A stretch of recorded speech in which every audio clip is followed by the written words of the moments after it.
Hello everyone, ভিডঙ্ক.com ওয়েবসাইটে তোমাদের সবাইকে স্বাগত জানাই। আমি সৌরভ দে, তোমাদের ম্যাথ টিউটর। এখানে দেখো যে প্রশ্নটি নিয়ে তোমাদের সঙ্গে আলোচনা করব। আমাদেরকে এই sine inverse 2x by 1 plus x square এর সাপেক্ষে এই cos inverse 1 minus x square by 1 plus x square এর ডেরিভেটিভ নির্ণয় করতে হবে। তো এই ডেরিভেটিভটা নির্ণয় করার জন্য আমরা কি করব, এখানে দেখো আমরা প্রথমে y ধরে নিচ্ছি cos inverse 1 minus x square by 1 plus x square, এটাকে y ধরে নিয়েছি।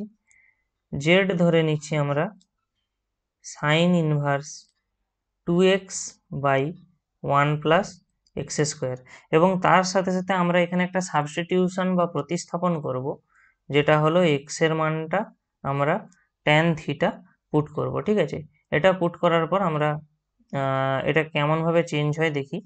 তো দেখো এখানে এই অংশটা মানে y এর যে অংশটা সেটা আমাদের কি দেওয়া ছিল, দেখো cos inverse 1 minus x square by 1 plus x square. তাহলে আমরা যদি ওখানে tan থিটা বসিয়ে দিই তাহলে এখানে কি পাবো, 1 minus tan square theta by 1 plus tan square theta. এবারে ত্রিকোণমিতির একটা সূত্র আছে এরকম যে রুট মানে 1 minus tan square theta by 1 plus tan square theta, এটা হয় cos 2 থিটা। অর্থাৎ আমাদের এখানে আসবে cos ইনভার্স cos 2 থিটা। আর আমরা জানি যখন এরকম কোনো পরিস্থিতি হয় তখন এটাকে আমরা ডাইরেক্ট লিখতে পারি কি 2 থিটা, শুধু এই অংশটা আসে।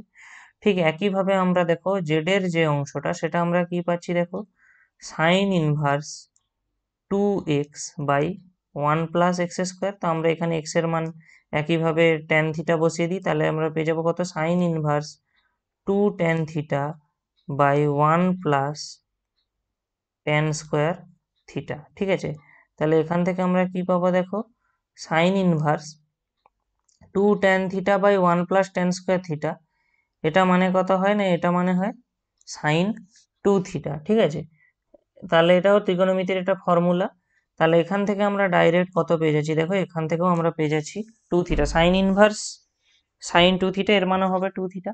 তো একটা জিনিস লক্ষ্য করো, আমাদের y ও z এর মানটা থিটার উপরে নির্ভর করেছে, আবার x এর মানও দেখো থিটার উপর নির্ভর করছে। অ্যাকচুয়ালি এখানের যে y এবং z আমরা পাচ্ছিলাম দেখো ওগুলো x এর উপর নির্ভরশীল ছিল।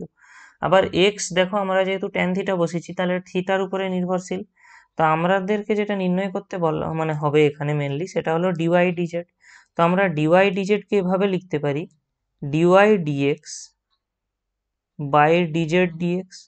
কারণ কি, কারণ আমাদের যে শুরুতে যে y ও z দেওয়া ছিল সেগুলো দেখো সম্পূর্ণরূপে x এর উপর নির্ভরশীল ছিল।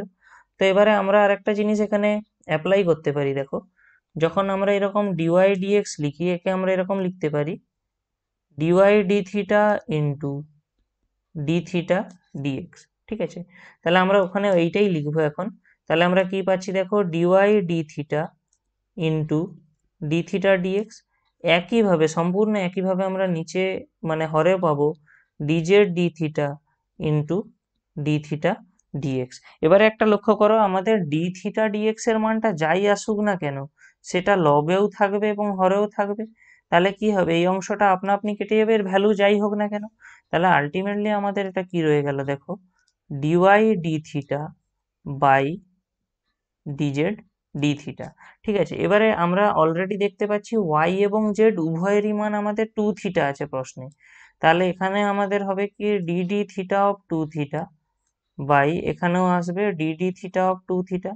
তা আমরা অলরেডি জানি dd থিটা অফ 2 থিটার মানে কত হবে না 2 ইন মানে 1। অ্যাকচুয়ালি এটা এরকম দেখতে হবে 2 into dd theta of theta by 2 into dd theta of theta. এটা সমান কি হবে না 2 ইন্টু 1 বাই 2 ইন্টু 1। তাহলে আলটিমেটলি আমাদের এখানের অংশটা কেটে যাবে, তো আমরা পেয়ে যাব কত 1। তো আমাদের এখানে যেটা dy dz মানে আমাদের এখানে যে অবকল সহগটা নির্ণয় করতে বলা হচ্ছিল ওটা হবে 1।